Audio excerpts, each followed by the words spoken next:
that morning, before leaving for the well, I picked up the water jar by the door. I took a deep breath.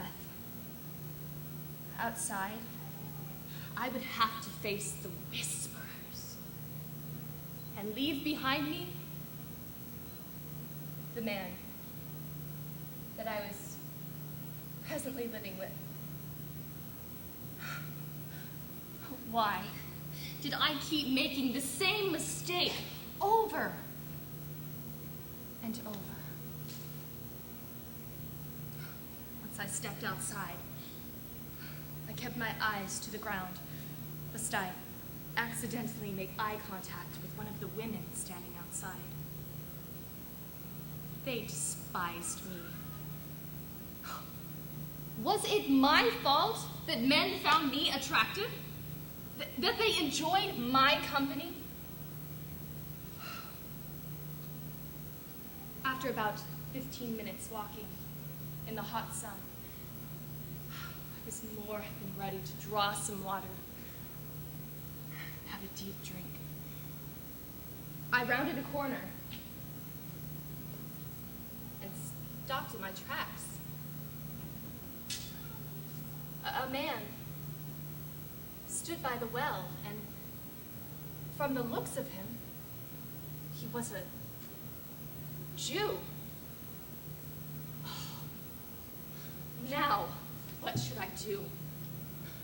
I picked this time of day to avoid talking to anyone, and here this Jew sat right on the well.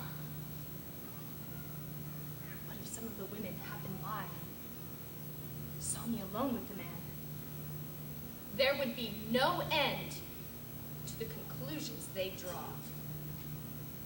But I couldn't go home without water. I took a deep breath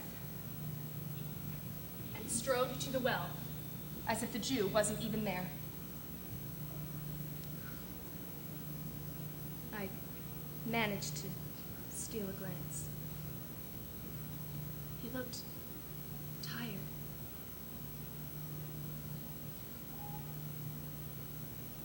Will you give me a drink? I froze. The Jew just talked to me. Jews did not talk to Samaritans. Was he trying to start some kind of trouble? You are a Jew. And I'm a Samaritan woman. How can you ask me for a drink? Instead of the usual sneer Jews gave Samaritans, a gentle smile spread across his face.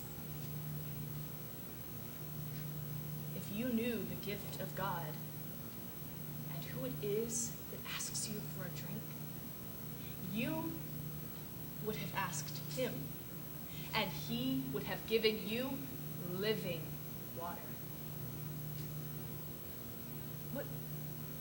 What was he talking about? Maybe the hot sun had made him lightheaded.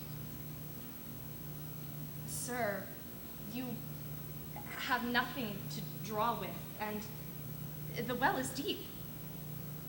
Where can you get this living water? Are you greater than our father Jacob, who gave us the well and drank from it himself, as did also his sons and flocks and herds? The Jew shook his head. Anyone who drinks this water will be thirsty again. But whoever drinks of the water I give will never thirst. Indeed, the water I give to him will become in him a spring of water, welling up to eternal life. Living water? Everlasting life?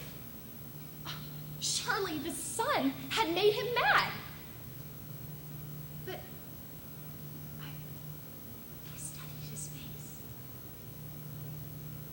this man wasn't bad. Suddenly, I had felt 5 years old again. Sitting on my father's lap, held in his arms. That's the last time I remember feeling safe in my whole life. And in this man's presence, I felt that way again. Sir, give me this water so that I won't have to keep coming here to draw water. The smile faded from his face. Go, call your husband, and come back.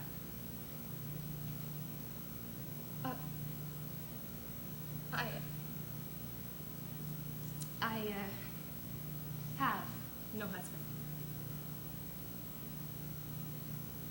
You are right when you say you have no husband. The fact is, you have had 5. And the man you now have is not your husband. What you have just said is quite true.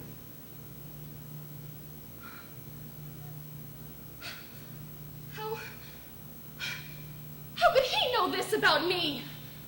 As a Jew, he couldn't have been lingering in my village and learned it from the gossips.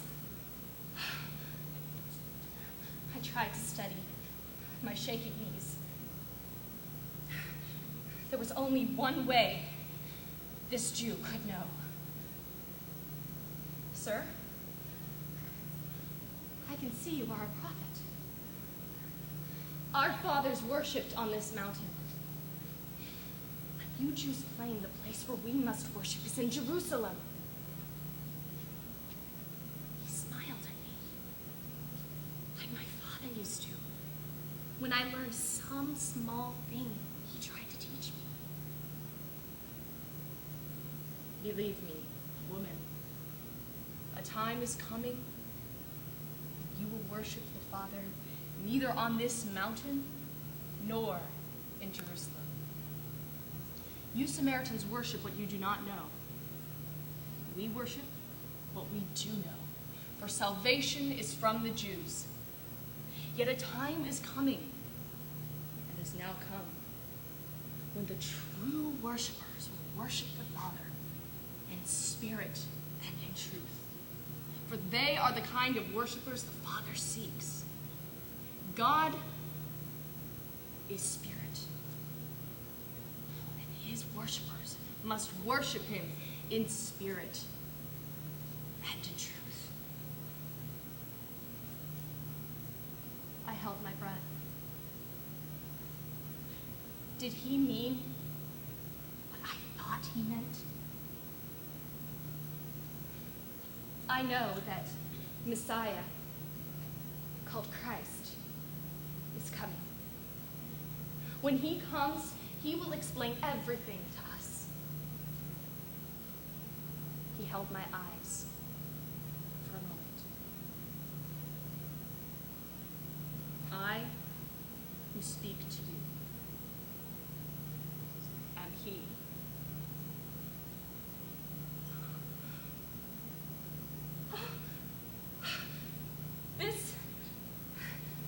This was all too incredible.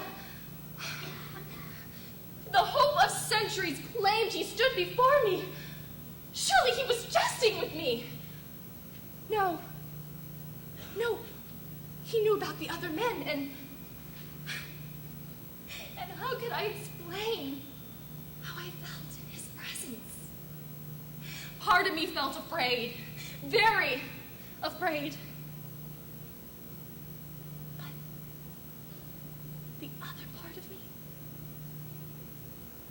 Felt the true love of this man. It wasn't the kind of love that all the other men in my past had had for me. This love was different. I suddenly realized how thirsty I was. I had a thirst that the water from this well could never quench. I now knew that only Jesus could satisfy me. Only his living water